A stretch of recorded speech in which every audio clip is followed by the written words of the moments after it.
And so we begin our journey through Holy Week. We walk with Jesus from the entry into Jerusalem to a hill on Golgotha, to an empty tomb, and the rising of the morning sun. This morning I invite you to hear these words, recorded in the Gospel named for Matthew. Jesus entered the temple area and drove out all who were buying and selling there. He overturned the tables of the money changers and the benches of those selling doves. "It is written," he said to them, "My house shall be called a house of prayer, but you have made it into a den of thieves." The blind and the lame, then, came to him at the temple, and he healed them. The chief priests and the teachers of the law saw the wonderful things he did and heard the children shouting in the temple, "Hosanna to the Son of David," and they were indignant. "Do you hear these children?" they said, "and what they are saying?" "Yes," replied Jesus. "Have you never read, from the lips of children and infants, you have ordained praise?" He left them then and went to the city of Bethany, where he spent the night.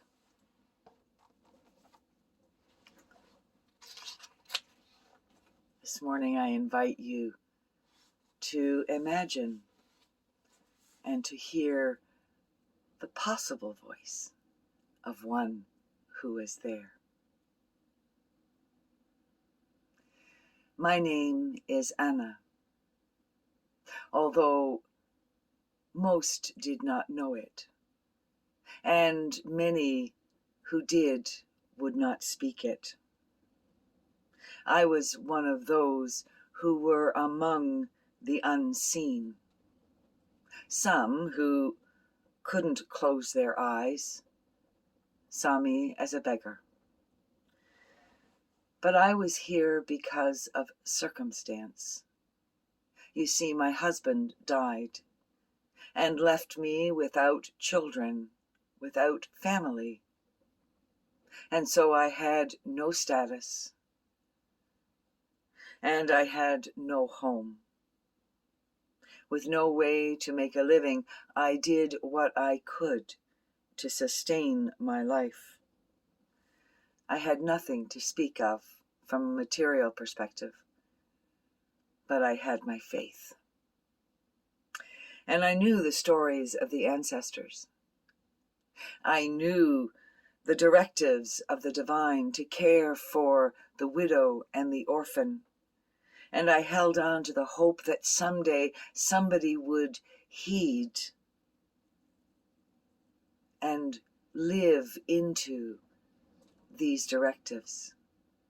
For many years, my only solace was to go to the temple to pray. But over time, things changed. The temple was no longer a place of welcome. Instead, it became a place of commerce and of power. I remember well the day that the Spirit rose and blew through the temple, ushering in a time of change. Earlier that day, I had joined some of the pilgrims on the way to Passover and what turned out to be the entry of a man named Jesus of Nazareth. I had heard the stories about him over the years, although I had never had the opportunity to hear him or to meet him. Many wondered if he was the chosen one that the prophets spoke of. I do know that he was a man of deep faith and compassion, and he spoke of justice and of mercy. He was a healer of body, mind, and spirit. Coming into the city, he was seated on a donkey. It was a strange sight. And the people were so excited. They shouted words of praise, as if he were indeed a king. I fell in behind, wondering what was going to happen next, wondering if he was going to do anything, praying that it would be dramatic and transforming. But nothing, no amount of imagination prepared me for what happened. Jesus rode into the city and made a beeline for the temple. I followed behind for a while, and when I realized where he was going, I almost stopped, because I knew that I would not be allowed to enter. But something propelled me, and I stuck with them until they reached the temple. I could not go in, but I stood outside, and I listened. I could hear the ruckus. It sounded like things were smashing. I heard some loud voices, and then the temple doors were opened wide, and those who were on the inside were sent out. And us, who stood on the fringes, the poor, the disadvantaged, the widow, the orphan, we were ushered in to the temple. While for me, life would continue to be a struggle, in that moment, something amazing happened, and I knew that I had just stepped into a road toward freedom. Today, I ask you to remember. Remember the anger of Jesus of Nazareth at injustice.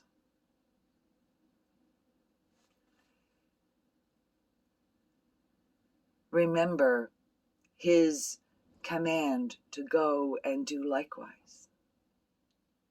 Remember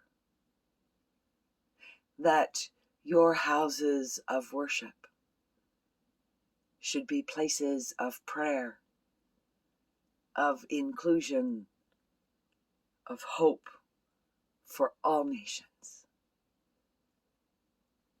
Continue to keep your doors open, that I may enter in and be fed for the journey.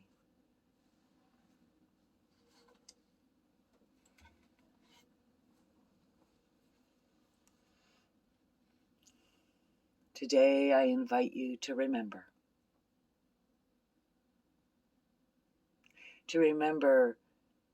the actions of Jesus,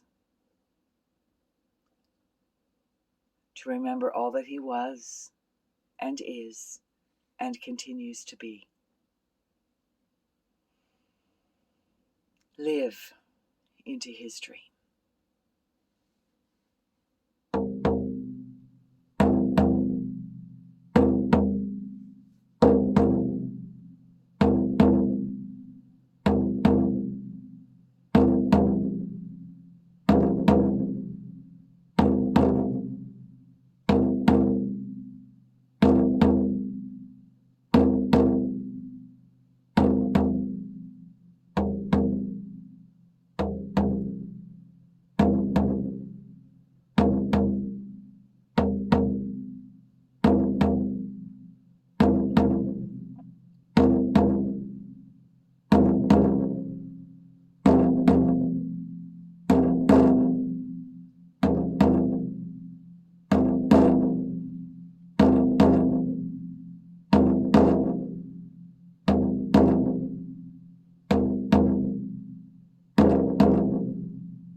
Amen and amen.